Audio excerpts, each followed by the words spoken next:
प्यारे बच्चे, स्वागत है आपका अपना यूट्यूब चैनल साबिर क्लासेस में। तो प्यारे बच्चे, अभी के इस वीडियो में आप लोगों का प्यारे बच्चे जितने भी स्टूडेंट 17 फरवरी को आप लोग क्लास 10वीं के यानी कि क्लास 10वीं के मैट्रिक का आप लोग हिंदी का एग्जाम देने जा रहे, तो क्लास 10वीं का हिंदी का 17 फरवरी का आप लोगों का इस वीडियो में हिंदी का सब्जेक्टिव का पूरा हम ना आपको आंसर की करवाने वाले, यानी कि आंसर बताने वाले हैं। यही सारे क्वेश्चन आपका रहने वाला है। 201 एंड 101 एंड 201 का आप लोगों का यानी कि सेट कोड है। प्यारे बच्चे, बिल्कुल इस वीडियो में सब्जेक्टिव का पूरा क्वेश्चन बताने वाले हैं और 100% यही सारे क्वेश्चन आपको आने वाले हैं। तो इसीलिए वीडियो को पूरा देख के जाइएगा और आप पीडीएफ को भी डाउनलोड करने के लिए बता देंगे। ठीक है प्यारे बच्चे, आप लोगों को पता है कि 3 घंटा 15 मिनट का आपको टाइम मिलेगा। 100 नंबर का आपका एग्जाम होगा। इससे पहले आपको हम ऑब्जेक्टिव करवा दिए हैं, उसका वीडियो का लिंक डिस्क्रिप्शन में दे देंगे, जाके देख लीजिएगा।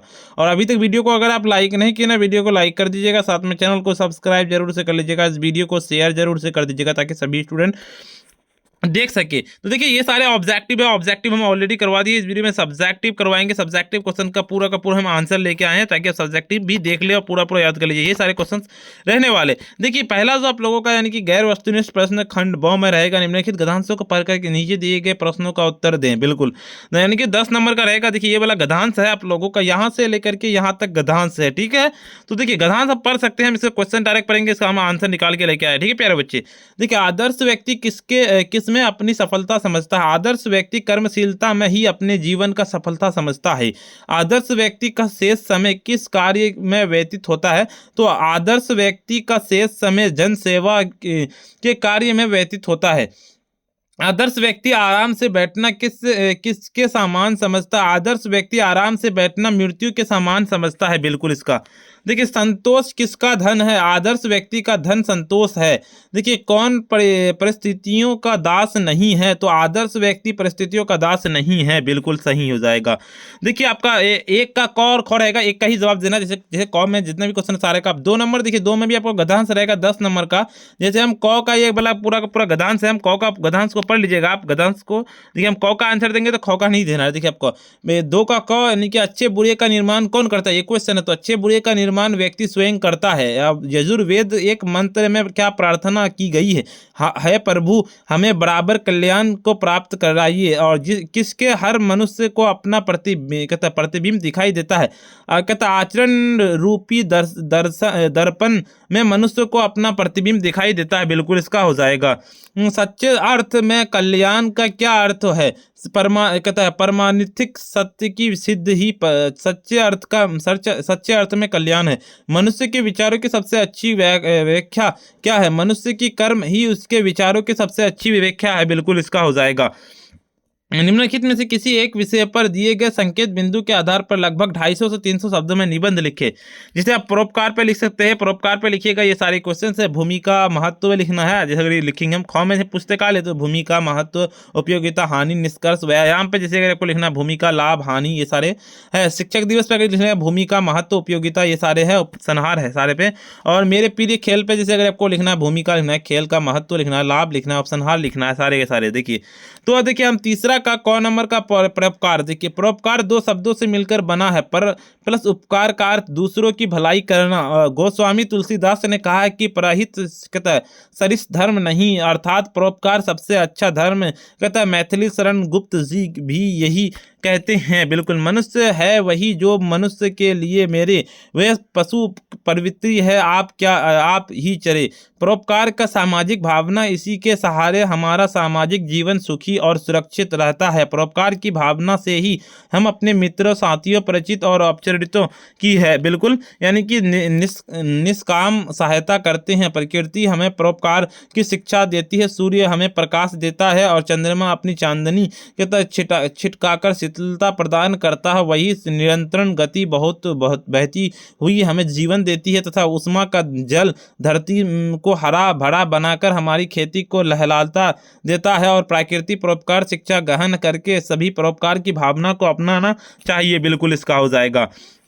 परोपकार करने से आत्मा को सच्चे आनंद की प्राप्ति होती है। दूसरे का कल्याण करने से परोपकारी आत्मा विस्तृत हो जाती है। अलौकिक आनंद मिलता है। आनंद की तुलना भौतिक सुख नहीं किया जा सकता। और मसीहा के बारे में शिष्यों को कहा जाता था। बिल्कुल, स्वार्थी बाहरी रूप से भले ही सुखी दिखाई पड़ता हो, परंतु उसके मन दुखी और चिंतित रहता है। सच्चा आनंद तो परोपकारियों को प्राप्त होता है। भारत अपनी परोपकारी परंपरा के लिए जगत प्रसिद्ध रहा और भगवान शंकर ने समुद्र मंथन में मिले विष का पान करके धरती के कष्ट को स्वयं उठा लिया है। महर्षि दिगीची राक्षसों के नशे के लिए अपने शरीर की हड्डियों तक दान कर दी थी। आधुनिक काल में दयानंद तिलक के सुभाष आदि के उदाहरण हमें लोकाहित प्रेरणा देते हैं। बिल्कुल इसका हो जाएगा।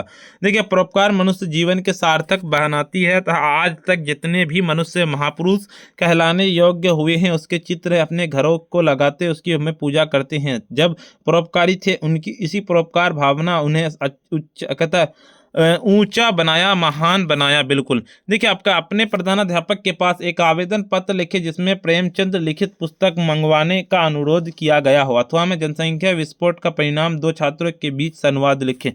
तो हम जो लिखेंगे 4 नंबर का ये वाला लिखेंगे, ठीक है। आप लोगों का सेवा में प्रधानाचार्य महोदय DAV स्कूल दरभंगा, हम जैसे दरभंगा के बारे लिख दी है, ठीक है। आप लिख दीजिए अपना स्कूल का नाम। विषय प्रेमचंद द्वारा लिखित पुस्तकें मंगवाने के संबंध में श्रीमान जी सभी ने निवेदन है कि 10वीं कक्षा विद्यार्थी हूँ, मुझे प्रेमचंद द्वारा लिखित कुछ पुस्तकें की आवश्यकता है। उनकी कहानियाँ हमारे पाठ्यक्रम के शामिल है।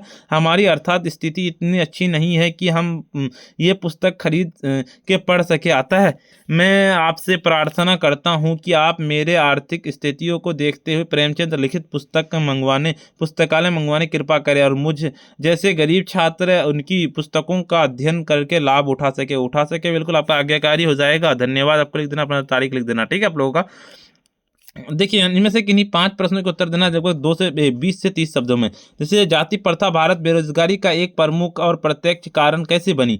तो लिखना जाति प्रथा भारत में बेरोजगारी का एक प्रमुख तथा प्रत्यक्ष कारण, क्योंकि भारतीय समाज में श्रम विभाजन आधार जाति, चाहे श्रमिक कार्य कुशल हो या ना हो, उस कार्य में रुचि हो या ना हो, जन श्रम विभाजन कर सके श्रमिक के लिए चुनकर लिया जाता हो। श्रमिक कार्य के प्रति अरुचि अथवा श्रमिक कार्य कुशल नहीं हो तो वह अपने काम को दिल या दिमाग से नहीं कर सकता है। ऐसी हालात में वह बेरोजगार जाएंगे और तथा समाज दिन भर प्रतिदिन बेरोजगारी को बढ़ावा देगा। बिल्कुल इसका। देखिए, आप लोगों का कवि जीवानंद दास अगले जन्म में अपने मनुष्य होने के क्यों संदेह करता है, इसका क्या कारण है? कवि को पुनः जन्म में मनुष्य होने का संशय होता है और जीवन ईर्ष्या कुटिति आदि से पूर्ण होता है और मानवता मर गई है। आपसी विद्वेष जीवन उद्योगिती और चल जाता है। पराधीन भारत में दुर्दशा का विक्षु बुद्ध कवि स्वच्छ